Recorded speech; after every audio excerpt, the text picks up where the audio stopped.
솔직히 요즘에는 보기가 어려운 복장이죠. 저도 이 세대는 아니다 보니 오래전에 찍힌 사진이나 이를 소재로 만들어진 창작물, 서브컬처 계열에서만 접해본 것 같네요. 2020년대인 지금의 시선으로 보면 참 신기하기도 하고 궁금한 점이 많이 생기는 복장입니다. 아니 이런 걸 진짜로 입었다고? 그러고 보니 이때는 이런 걸 어떻게 입었나 몰라. 어떻게 이런 옷이 학교 같은 교육기관에서 공식적으로 입는 옷이 되었을까요? 어떤 이야기가 이 옷에 숨어 있으며 지금의 우리는 이걸 어떻게 받아들이고 활용하고 있을까요? 39번째 이야기가 될 오늘은 부르마의 부러워.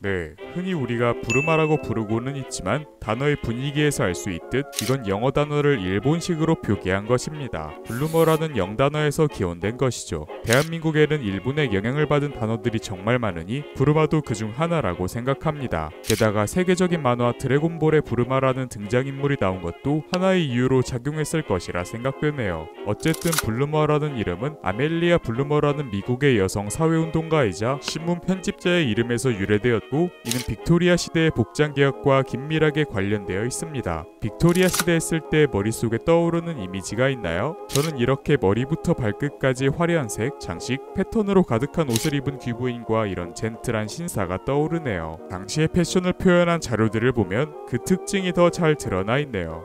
근데 다들 허리가 엄청나게 얇은 것 같은데? 네, 맞습니다. 얇은 허리가 정말 눈에 띄네요. 이 시기의 코르셋은 상체의 라인을 살짝 잡아주는 용도로 사용되었고 물론 허리를 잘록하게 하는 것이 유행이기도 했으나 이게 점점 더 심해지면서 복부부터 여성의 유방 아랫부분까지 덮는 코르셋으로 한계까지 조인 허리가 정말 답답하게 보이게 되었고 그 아래 여러 겹의 드레스는 매우 화려하지만 무겁고 불편해 보이죠. 이게 정해져 있는 틀에 신체를 끼워 맞추는 것이다 보니 당연히 건강에도 좋지 않습니다. 이게 미적으로는 정말 훌륭한 옷일지라도 말이죠.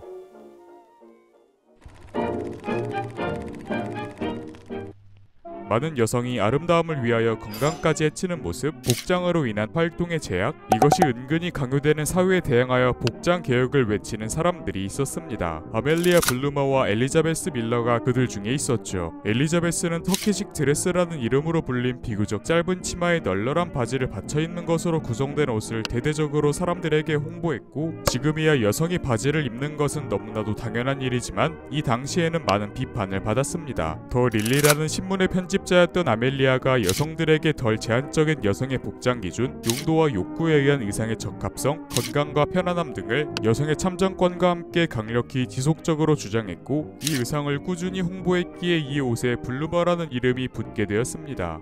그런데 우리가 알고 있는 그 부르마와는 생긴 게 많이 다른데?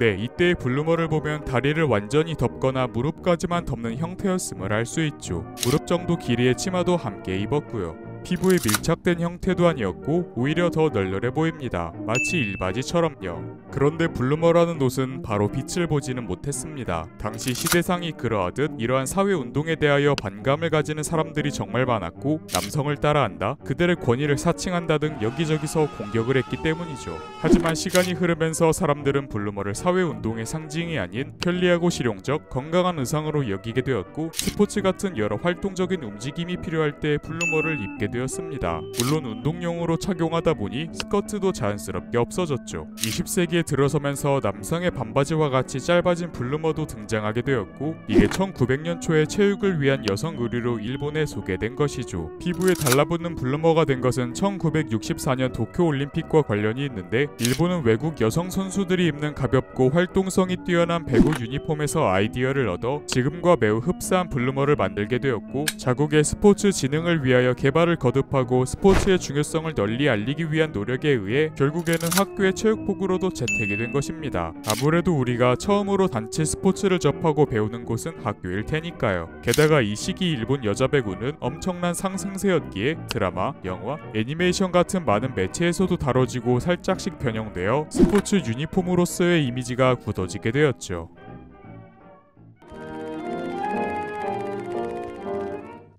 그런데 아무리 활동하는 데 지장이 없게 하는 편리한 옷이긴 하더라도 신체가 많이 노출되는 것은 사실입니다. 발목부터 종아리, 허벅지까지 하체가 거의 다 노출되고 피부에 착 달라붙어 신체의 라인을 적나라하게 드러내는 속옷이 연상되는 형태이기 때문이죠. 난 괜찮은 것 같은데. 또 이것을 입는 대상이 한창인 10대 여학생들이니 수치스럽기도 했을 것입니다. 하나도 안 괜찮은데?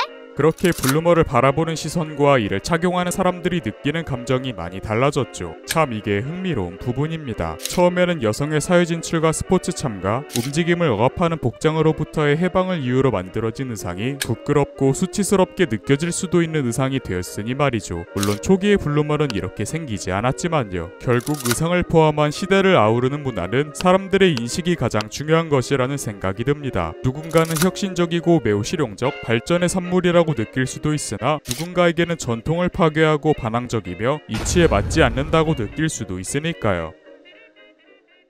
This orchestra, the Rhythmaires, and Bing's guest, Dick Powell.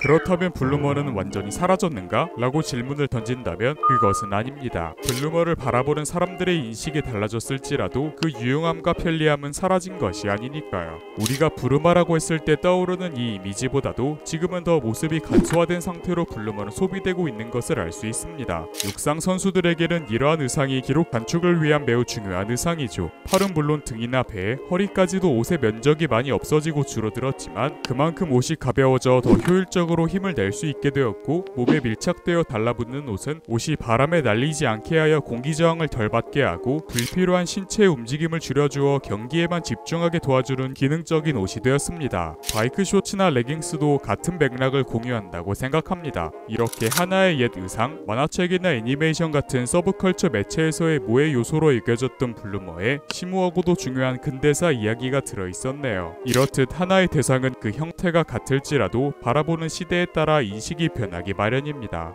여러분은 이 블루머에 대하여 어떻게 생각하시나요? 그리고 이 블루머처럼 바라보는 시대의 시선에 따라 인식이 달라진 것이 또 뭐가 있을까요? 분명 많은 것들이 있겠지만 오늘의 채쇼는 여기서 마치겠습니다. 감사합니다.